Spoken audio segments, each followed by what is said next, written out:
Hi, I'm the Guitar Trooper, YouTube's favorite old guy. The glamorous world of music promotion through concert tours. I'm kidding. During the 1960s, with few exceptions, the transportation for musical acts on tour was by bus.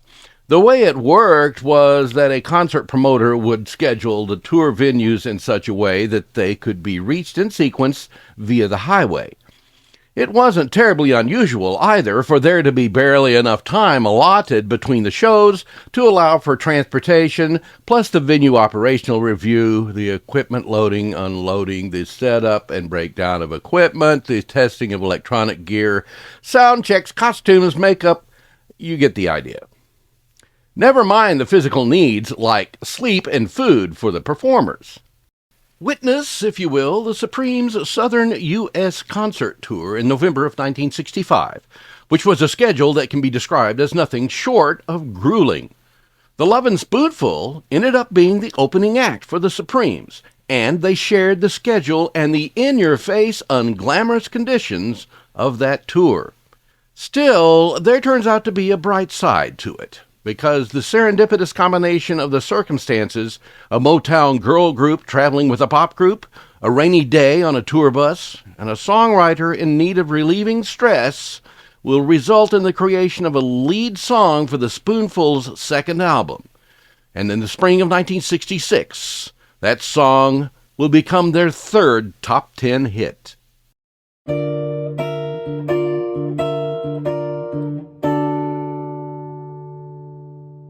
The Lovin Spoonful was a mid-60s band with more roots in the early 60s music than you might think.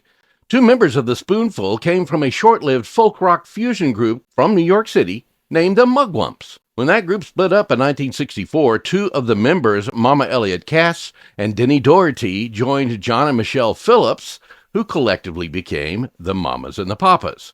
At the same time, the other two former Mugwumps, John Sebastian and Zal Yanofsky, recruited Steve Boone and Jan Carl, who didn't stay with the band very long, but then was replaced by Joe Butler, to collectively become the Lovin Spoonful, with John playing the auto harp and occasionally the guitar and blues harmonica as well, Zal Yanofsky on guitar, Steve Boone on bass, and Joe Butler on drums. The sound of the Lovin Spoonful came together as a combination of folk music and the blues with a touch of jug band, stemming from John Sebastian's days with a group called the Even Dozen Jug Band. The Lovin Spoonful played the nightclubs for a few months in New York City to hone their sound, and then signed a contract with Kama Sutra Records in the spring of 1965 to begin recording their first album. Once the album was finished and a single selected from it, it was time to promote it by going on tour. It's Wednesday evening, November 10th, 1965. Blackham Coliseum, Lafayette, Louisiana. 8 p.m. The Supremes, now one of the hottest acts in the nation, are beginning a 16-concert, 18-day tour in the southern U.S. The schedule, completely transported by bus, is compressed, taking the acts to new cities every day, requiring the entertainers to sleep on the bus or wherever they can, with virtually no downtime and only 2 days off on Monday, November 15th and Tuesday, November 23rd. The opening act is the Lovin Spoonful, a new hip, folksy pop music act whose label, Kama Sutra Records, had released their first single, Do You Believe in Magic, in July, and would be on November 13th, releasing the band's next one, You Didn't Have to Be So Nice. The Spoonful shared the tour schedule and the bus with the Supremes. It's a rainy travel day, November 27, 1965, on the Supremes tour bus. Somewhere on the road near Greensboro, North Carolina, and next to the last show of the tour. Now nearing the end of the tour, John Sebastian is becoming increasingly depressed with a relentless schedule and turns to the distraction of songwriting. He needs something to buoy his spirits, as the show dates that had come at them day after day over the past 2 weeks wore on him, as it had on everyone. He had heard the Supremes show night after night and feels inspired by the atmosphere of the Supremes' early hit, Baby Love. Baby love, my baby love. Guitar in hand, he begins playing the main verse chords for Baby Love. The Supremes had recorded the song in the key of C, one of his favorite keys, as he liked how the C chord on a guitar sounds when you use the bottom G note and strum all 6 strings. It's a straight time tune, but he begins playing around with the cadence. First, without much difference, but then gradually adopting a swing rhythm pattern, similar to that used in jazz, harkening back to the Spoonful's jug band roots. A new pattern for the familiar chord progression takes shape.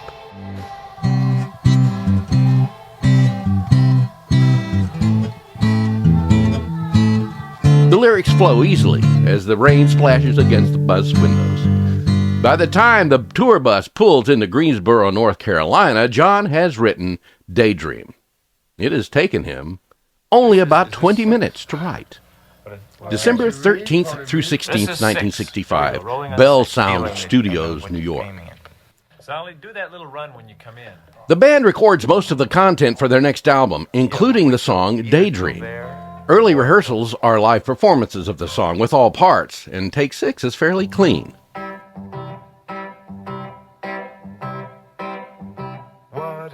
The plan is to lay down a basic rhythm track, though, using only an acoustic and an electric guitar. Several attempts are made with John on his 1958 Les Paul and Zal on John's borrowed Gibson acoustic, but the staccato, syncopated rhythm proves to be a problem, and they can't make it too far without missing each other's beat. After failing to get a completely clean take, they temporarily stop work on the song at the suggestion of producer Eric Jacobson. He will splice together the takes as needed in order to create a clean backing track. After working on other tracks on the album, they returned to Daydream, using the manufactured rhythm track that Jacobson had assembled. Other tracks are added to it: John Sebastian's vocal and whistling, Steve Boone's honky-tonk piano, spoons and slapstick by Joe Butler, Zal Janowski's volume pedal control Gil Thunderbird electric guitar, and finally a harmonica overdub from John. The Lovin Spoonful's Daydream is released on Tuesday, February 1st, entering the Billboard's Hot 100 on February 26, 1966. And it makes it to number 2 on April 16th, and hits number 1 in the U.S. on the Cashbox Top 100 on the week ending April 15th.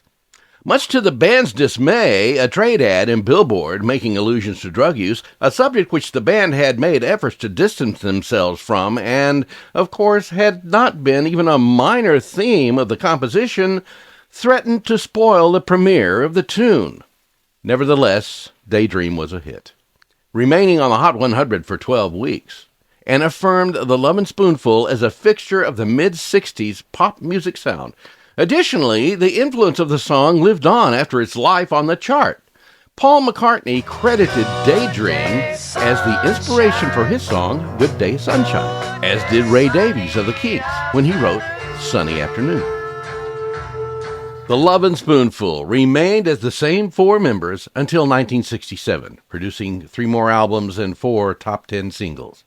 When internal tensions stemming from a 1966 arrest of Zal and Steve on marijuana charges resulted in Zal being fired in 1967 and replaced by Jerry Yester, they continued briefly, but by then the career of the group was inevitably slowing. Co-founder Zal Janowski, after being forced to leave the Spoonful in 1967, returned to his home in Canada and released an album entitled Alive and Well in Argentina and Loving Every Minute of It in 1968.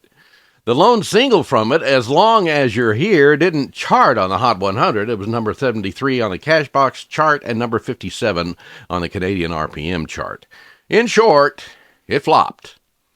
He got a gig in 1970 backing Chris Christopherson at the Isle of Wight Festival and had an unplanned reunion there with John Sebastian, but the two never played together again.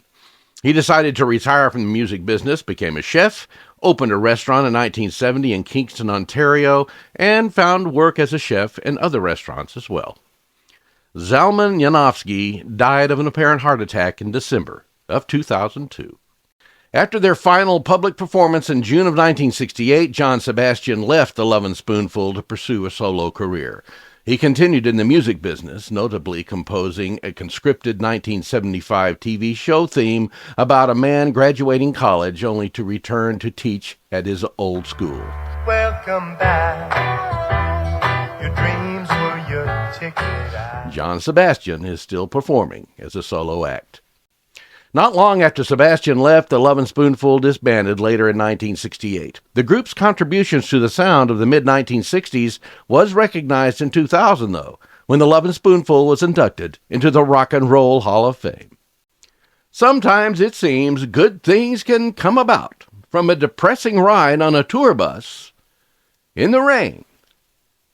Hey everybody, thanks for watching, and I hope that you enjoyed the video. If you did, please do me a favor and click on that like thumbs up icon and leave a comment. Let me know what you think. You can also use the comments to suggest video subject matter regarding pop music and pop music culture from the 1950s to the 1970s. A great thing you can also do to support the channel is just share the video with your friends. All you need to do is click on the arrow icon, pick the destination person, and help us expand the audience.